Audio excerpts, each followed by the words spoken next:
Twitch est en train de s'effondrer devant nos yeux. À la base, Twitch, c'est ça. Maintenant, c'est ça. Des gamers en soutien-gorge de sport, des streams ASMR qui jouent plus sur le visuel, et qui peut oublier les infâmes streams HotTube. À un moment donné, Twitch ripostait assez durement à ce type de contenu. Il bannissait définitivement les streamers pour la moindre infraction, des shadowbans sur leur contenu et ou désactivait la publicité pour ses chaînes. Mais au fil des années, Twitch est devenu de moins en moins strict. En effet, ils se sont tournés vers un contenu plus mature. Par exemple, il y a 2 ans, ils ont ajouté la catégorie HotTube dans Twitch. Et plus récemment, ils sont même allés jusqu'à débannir les streameuses connues pour repousser les limites comme IndieFox. Je veux dire, le nom de sa chaîne lui-même contient 2X. Sûrement ce n'est qu'une coïncidence, mais quand même. Il n'est pas vraiment surprenant que tant de streamers se soient tournés vers ce genre de contenu. Prenez la streameuse Corinna Kopf. Par exemple, elle est l'un des plus grands noms en matière de stream avec un OF. Et lorsqu'elle est passée à OnlyFans, elle a gagné 4 millions de dollars le premier mois et 1 million le mois suivant. Je me demande à quel point ses abonnés sont en chaleur. Selon une autre streameuse nommée Alinity, lors de sa transition vers OF, elle a gagné plus en un mois qu'elle n'aurait gagné sur Twitch en 10 ans. Cela ne veut pas dire que les streamers gagnaient une petite quantité sur Twitch lui-même. Bon, étant donné que Twitch obtient 50% des revenus que les streamers tirent via la plateforme, il n'est pas étonnant qu'ils se soient tournés vers la promotion de ce contenu privé. Mais à quel prix? Il est indéniable que le contenu mature est très tabou, même dans les sociétés occidentales. Et combien de parents voudraient que leur enfant regarde du contenu sur une plateforme qui fait la promotion de ça? Et je suis sûr qu'ils ne sont pas beaucoup. Il est également probable que les streamers hésitent beaucoup plus à utiliser la plateforme. Si Twitch devient connu pour son contenu mature, et que vous souhaitez simplement diffuser du contenu de jeu, il est plus probable que vous choisissez plutôt de diffuser sur YouTube. Donc, il semblerait que Twitch soit en train de creuser sa propre tombe en ce qui concerne le grand public. Mais comment les choses ont-elles si mal tourné? Je veux dire, il y a plein de créateurs qui font la même chose sur YouTube aussi. Alors, voici comment Twitch est passé du contenu gaming et réaction à du Not Safe for Work.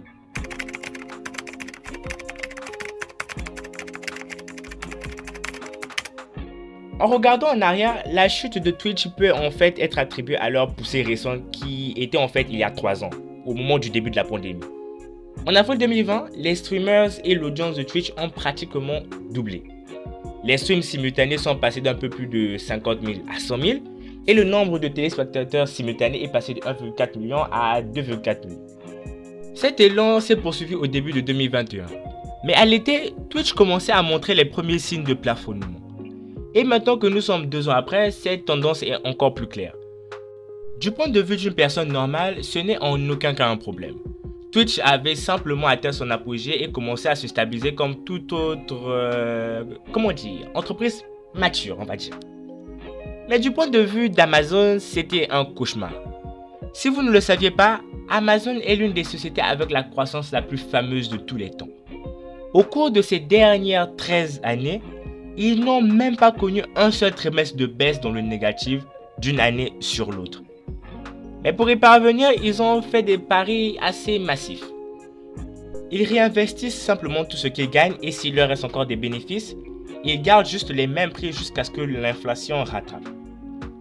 C'est parce que l'entreprise croit fermement que votre marge est leur opportunité. Donc en théorie, s'ils n'ont pas de marge, personne d'autre n'aura d'opportunité. Et ils ont également dirigé Twitch avec le même état d'esprit.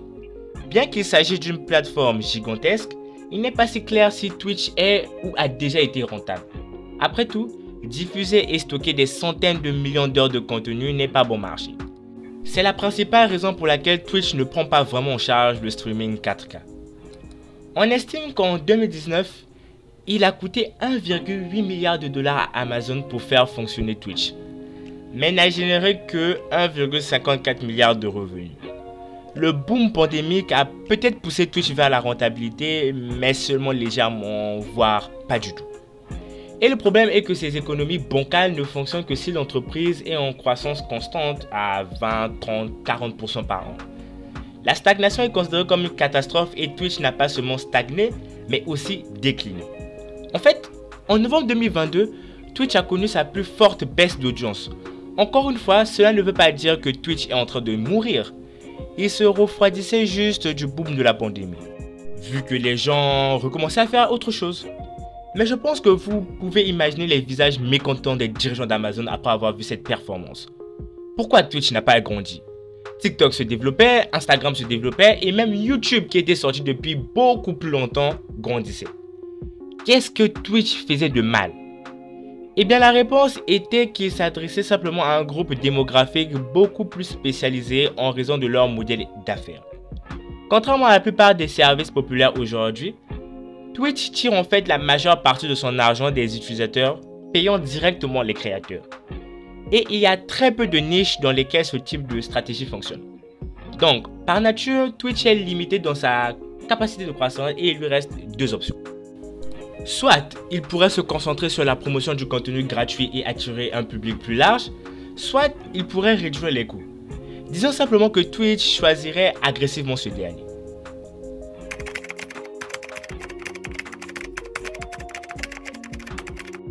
Habituellement, les plateformes comme YouTube sont assez généreuses en ce qui concerne le partage des revenus avec les créateurs et le raisonnement n'est pas sorcier. Plus les créateurs gagnent, plus ces plateformes gagnent. Il est donc dans leur intérêt d'aligner les incitations et de verrouiller les créateurs. C'est pourquoi YouTube a distribué des offres d'exclusivité à gauche et à droite et pourquoi Spotify a payé Joe Rogan 200 millions de dollars pour passer à Spotify. Mais depuis quelques années, Twitch fait exactement le contraire et les créateurs qui ont donné à Twitch la confiance pour le faire n'étaient d'autres que Ninja et Shroud, deux des streamers les plus populaires de la plateforme. Voyez-vous, fin 2019, Microsoft a payé ses créateurs une somme d'argent stupide pour passer à leur plateforme de streaming, Mixer. Ils ont payé Ninja 50 millions de dollars et Shroud 10 millions de dollars. Au début, cela a été considéré comme une perte massive pour Twitch. Microsoft avait littéralement racheté deux de leurs plus grands créateurs. Mais à la grande surprise de la plupart des gens, l'audience de Twitch n'a pas vraiment baissé après le départ de ses créateurs. Et pour rendre les choses encore meilleures pour Twitch, Microsoft fermera Mixer au milieu de 2020 et les deux streamers reviendraient gratuitement sur Twitch. C'était le moment de l'ampoule de Twitch. En fin de compte, ces créateurs n'avaient nulle part où aller. Bien sûr, il y a quelques exceptions comme Ludwig qui ont réussi la transition vers YouTube. Mais pour la plupart, les streamers n'ont qu'une seule option, Twitch. Et selon d'anciens employés de Twitch, l'entreprise en tirait beaucoup parti. Ils renouvelaient des contrats avec les meilleurs streamers avec des conditions moins favorables et ils encourageaient même les meilleurs streamers à partir. Car ils abandonnaient et les streamers à venir avaient plus de place pour se développer.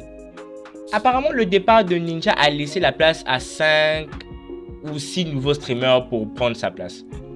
C'était sans doute une nouvelle stratégie pour les plateformes de streaming, mais ce n'était en aucun cas une nouvelle stratégie pour Amazon. Je suis sûr que vous connaissez tous les terribles conditions de travail des travailleurs d'Amazon. Vous vous êtes probablement demandé pourquoi Amazon ne se contente pas de résoudre ces problèmes pour améliorer la satisfaction et la rétention des employés. Eh bien la réponse est qu'ils veulent littéralement que les employés partent. Ils veulent qu'ils tournent constamment. Voici l'idée derrière cela.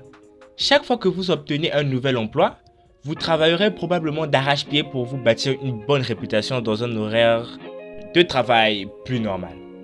Jeff Bezos voit cette évolution comme une marche vers la médiocrité.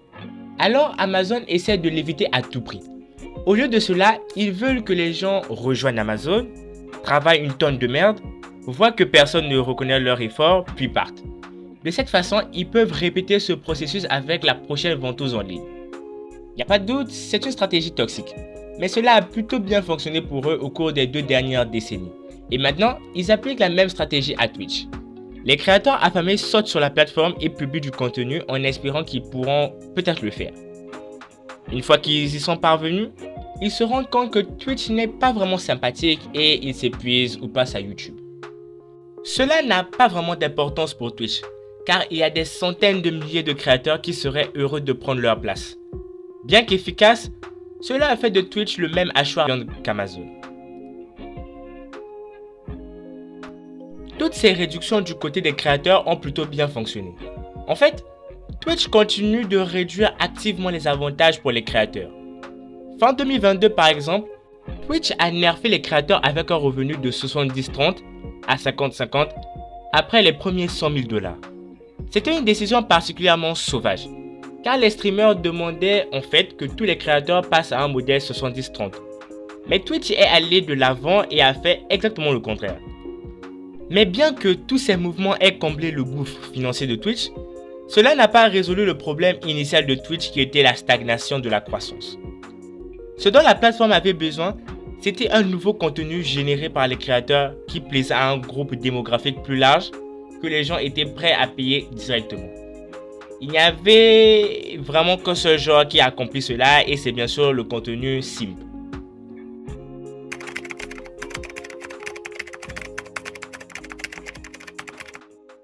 Pour être honnête, il n'est pas surprenant que ce contenu fonctionne si bien sur Twitch.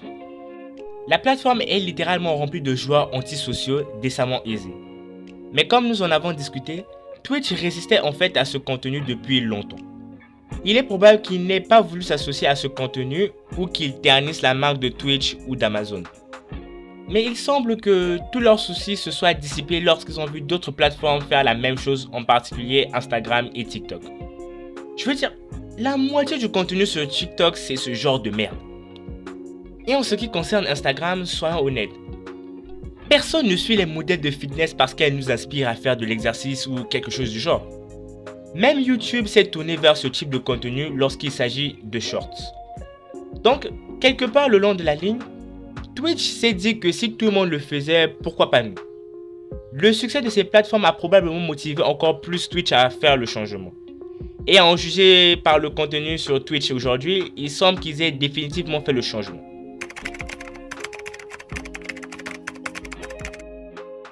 Pour l'avenir, il ne semble pas que les choses iront mieux. Il y a à peine un mois, le cofondateur de Twitch, Emmett Shear, a démissionné de son poste de PDG.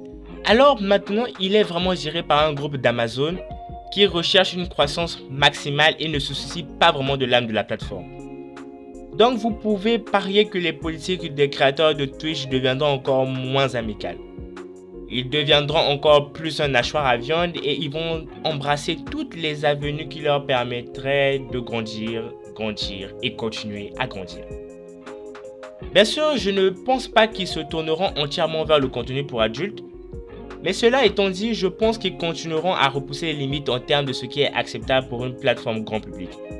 Et étant donné que TikTok et Instagram sont tout à fait disposés à faire la même chose, les joueurs de Twitch en tant que plateforme de jeu pourraient très bientôt toucher à leur fin. Et c'est le triste état de Twitch. Approuvez-vous la direction de Twitch? Dites-moi tout ça dans les commentaires. Aussi, lâchez un like si l'ancien Twitch vous manque. Abonnez-vous pour avoir votre dose hebdomadaire de culture satisfaisante. J'ai 2 vidéos qui vont apparaître en bas de l'écran. L'une sur les animaux qui peuvent te tuer instant. Et l'autre sur ce qu'on vous dit pas sur votre argent. Sur ce, n'arrêtez jamais de regarder du NS... qu'est-ce que je raconte? De regarder Twitch et YouTube, en particulier mes vidéos. C'était le vol. Bisous.